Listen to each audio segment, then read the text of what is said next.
हमारा जो next topic है व्हीटस्टोन ब्रिज। तो यहां हमने उसका डायग्राम बनाया है, ठीक।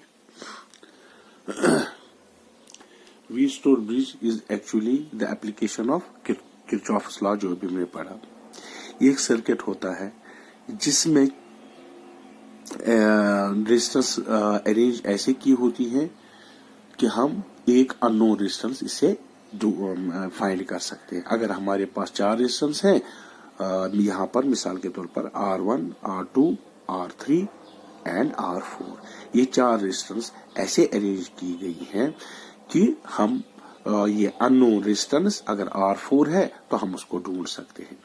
तो ये सर्किट क्या है, 2 रेजिस्टेंस ऐसे आर्म्स होती है, 4 आर्म्स, एक में R1 है, दूसरे में R2 है, ठीक। These are known and can be found, these are known, okay. R1, R2 known, and we have the ये third arm. This is a standard arm. Standard arm means एक resistance box होता है, उसमें से हम कोई भी ये जो रेजिस्टेंस है निकाल सकते हैं ताकि हमें जो कंडीशन यहाँ पर लानी है वो आए। और R4 जो अननोन रेजिस्टेंस जिसकी हमें रेजिस्टेंस निकालनी है, ठीक। इन दो के दरमियान ये ABCD, ए और सी टर्मिनल्स के दरमियान बैटरी लगी होती है, ठीक, जिसकी हम इंटरनल रेजिस्टेंस इसकी जो है उसको हम इग्नोर करते हैं, ठीक। इसको हम बैटरी आर्म कहते हैं, ठीक। AC जो आर्म है जिसमें बैटरी, उसको बैटरी आर्म। इसी तरह से ये जो DC जिसमें स्टैंडर्ड जैसे रेजिस्टेंस बॉक्स है, तो उसमें उसको हम स्टैंडर्ड आर्म कहते हैं जो D और C के दरमियान है। इसी तरह B और C के दरमियान जो है यहाँ पर हम अननोन रेजिस्टेंस निकालते मतलब होती है जिसको निकालना है। जो पॉइंट B और D इसके दरमियान गैल्वानोमीटर आपको पता है, it's an sensitive instrument to measure the current. बहुत ही फीबल भी अगर करंट इसमें जाएगी तो वो इसको डिटेक्ट करेगा, ठीक। नाउ हम इसको, अच्छा, ये जो आर्म्स AB एंड DC इनको हम कहते हैं रेशो आर्म्स, ठीक है। तो अब इसको हम किरचॉफ्स लॉ लगाएंगे। तो किरचॉफ्स लॉ से हम यहां क्या निकालेंगे, अननोन रेजिस्टेंस R4, ठीक है ना। तो किरचॉफ्स लॉ हम किस कंडीशन पे निकालेंगे, हम उस कंडीशन पे निकालेंगे जब Wheatstone bridge balanced Wheatstone bridge. हम बैलेंस्ड कब कहते हैं, जब current IG flowing through galvanometer is 0। इसको हम नल डिफ्लेक्शन मेथड भी कहते हैं, नल डिफ्लेक्शन मेथड, ठीक है। नल डिफ्लेक्शन मेथड भी कहते हैं, ठीक है भाई। अच्छा, नल डिफ्लेक्शन जब यहां पर 0 होती है उस वक्त क्या होता है, जो potential at B is equal to potential at D, यानी पॉइंट B पर भी वही पोटेंशियल है और पॉइंट D पर भी वही पोटेंशियल है। दैट मीन्स जब पोटेंशियल सेम होगा तो करंट फ्लो नहीं होगी, ठीक है ना। अब हम लगा देंगे इसमें किरचॉफ्स रूल। पहले मैश, जो हमारा मैश है ABDA, इस मैश में लगाएंगे किरचॉफ्स सेकंड रूल, ठीक है ना, के सेकंड रूल, ठीक है।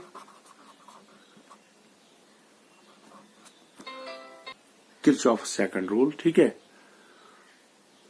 तो इसमें हम पहले ये जो करंट बह रही है I, चूंकि यहाँ ये जो है ब्रांच हो रही है, पैरेलल है, तो यहाँ मानते इसमें I2 करंट, जहां से रेजिस्टेंस I1 है, I2 है, वहां से करंट I2 जा रही है और यहाँ से I1। अब हम इसको क्लॉकवाइज ट्रैवर्स करेंगे। तो जब हम अप्लाई करेंगे यहाँ पर लॉ, तो करंट ऐसे जा रही है, हम भी इसी तरह से जा रहे हैं, तो ये जो यहाँ पर पोटेंशियल ड्रॉप होगा I2 R2 it will B minus, so I2 R2 it will B minus. फिर ऐसे जाएंगे, यहाँ पर करंट चूंकि 0 है, यहाँ पर करंट 0 है, सो इट विल बी 0, यहाँ पोटेंशियल ड्रॉप 0 होगा।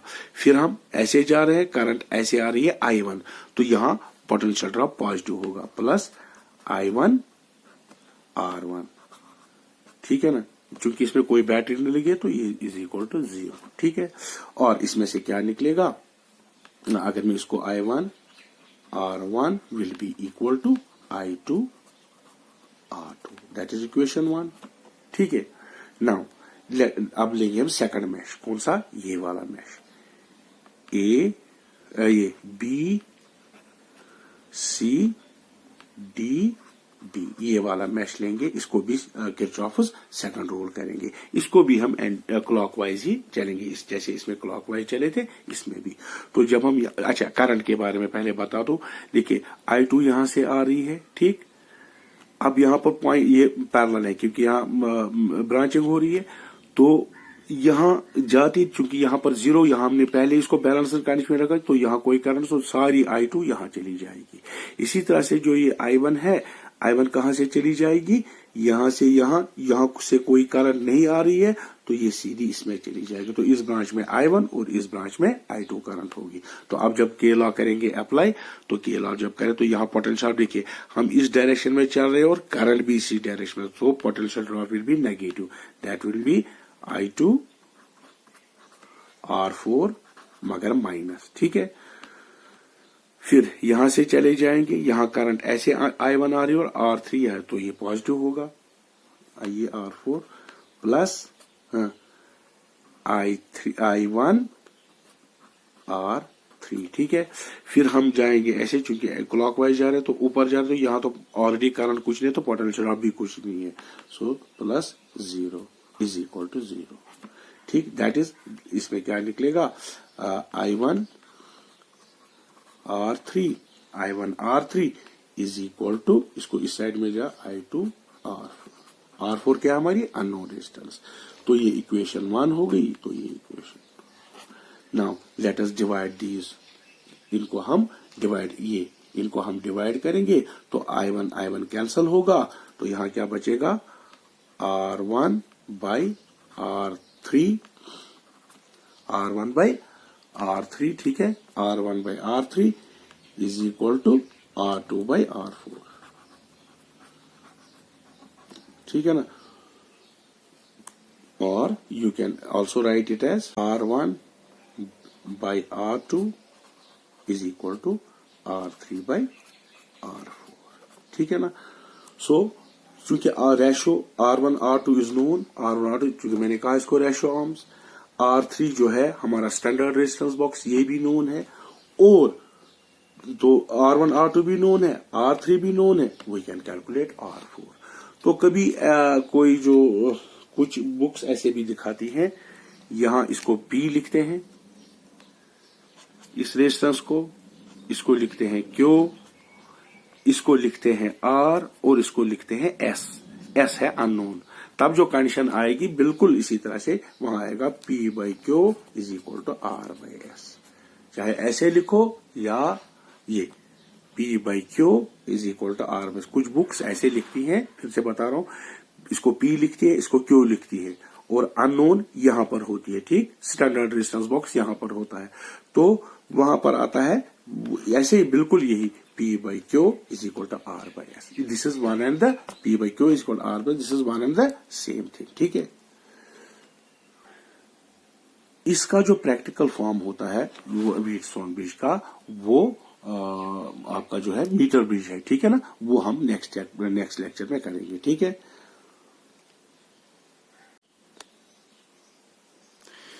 देखिए अब हमारे पास एक अनबैलेंस्ड व्हीटस्टोन ब्रिज है, यानी उसमें जो गैल्वानोमीटर में करंट है वो 0 नहीं, it is not equal to 0।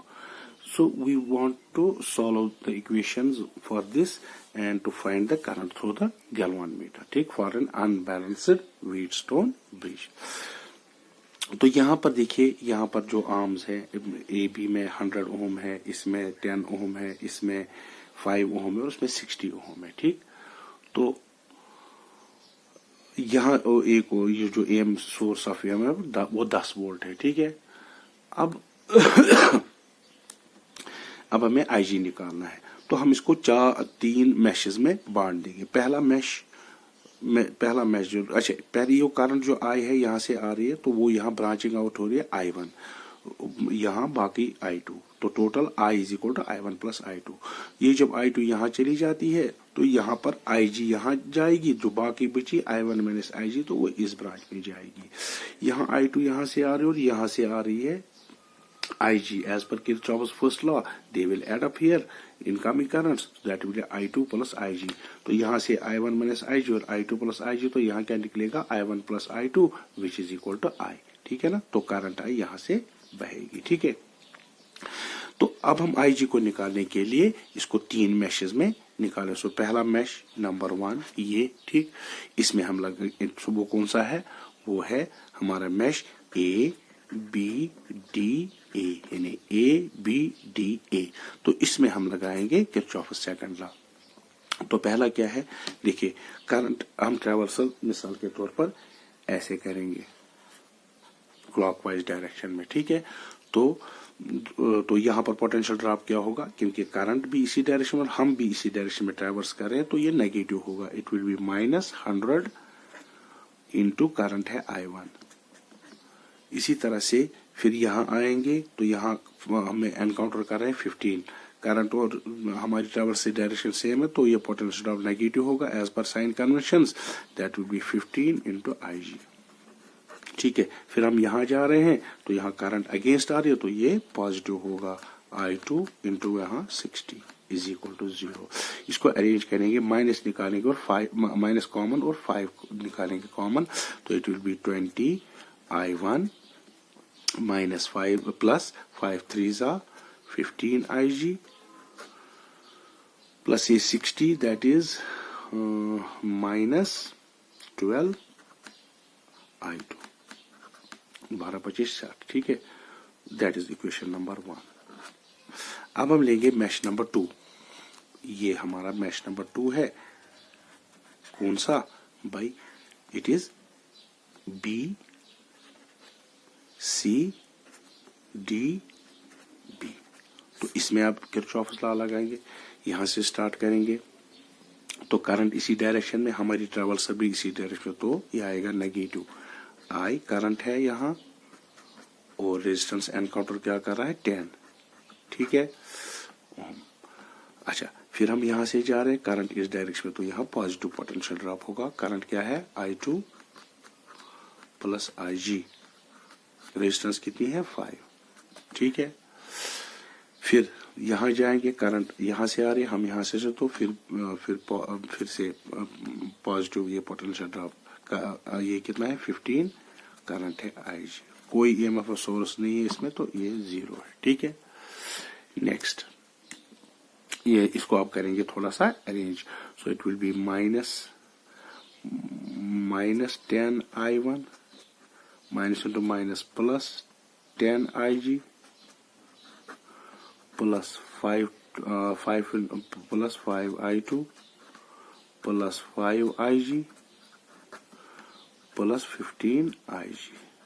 ठीक है, that will B minus 10 I1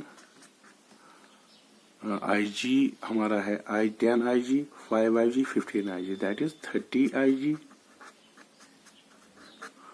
plus 5 I2। ठीक है, निकाले और ये 5 कॉमन भी निकालेंगे और माइनस भी कॉमन निकालेंगे, तो ये बनेगा 2 I1 minus 5 6 30 IG, 5 6 30 minus I2, that will be equal to 0। ठीक है, अब ये हो गई इक्वेशन नंबर 2। अब हम तीसरा मैश जो लेंगे वो ये वाला लेंगे, इसमें ट्रैवर्सल ऐसे ऐसे ठीक ऐसे, तो ये मैश नंबर 3 है हमारा, ये मैश नंबर 2 था। तो मैश नंबर 3 क्या है हमारा, A D C, फिर से यहाँ कुछ नहीं तो ये A। ठीक है, तो इसमें अप्लाई करेंगे, तो यहां से करेंगे अप्लाई, तो यहां से हम आ रहे हैं, देखिए ट्रैवर्सल भी डायरेक्शन भी है और करंट, तो ये आएगा माइनस 60 I2, फिर यहाँ भी डायरेक्शन और करंट की हमारी डायरेक्शन सेम, तो ये भी माइनस आएगा। यहाँ करंट है I2 और रेजिस्टेंस है 5 इंटू करंट है I2 प्लस IG। फिर हम ऐसे आ रहे हैं तो हम यहाँ से नेगेटिव से पॉजिटिव जा रहे हैं, तो ये कितना आएगा पॉजिटिव, क्योंकि नेगेटिव से जब जाएंगे ट्रावर्सल बैटरी के तो EMF पॉजिटिव लेना पड़ता है। So it will be +10 is equal to 0। अब इसको थोड़ा अरेंजमेंट करेंगे तो ये कितना आएगा -60 I2 -5 I2 -5 IG +10 is equal to 0।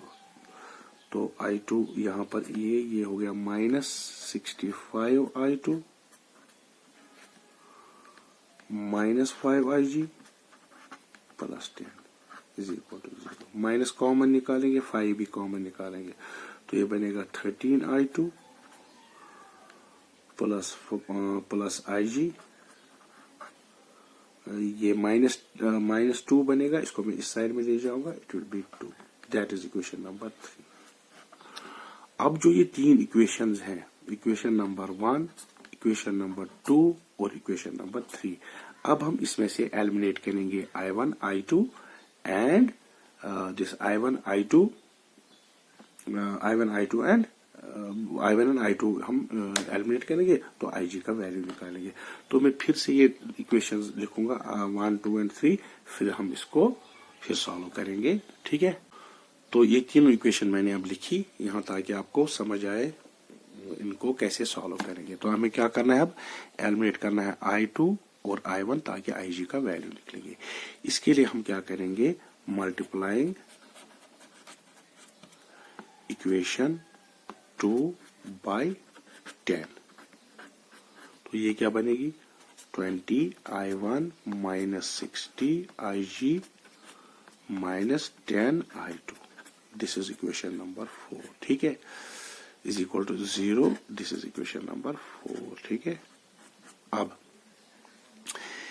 Subtracting equation 1 and 4।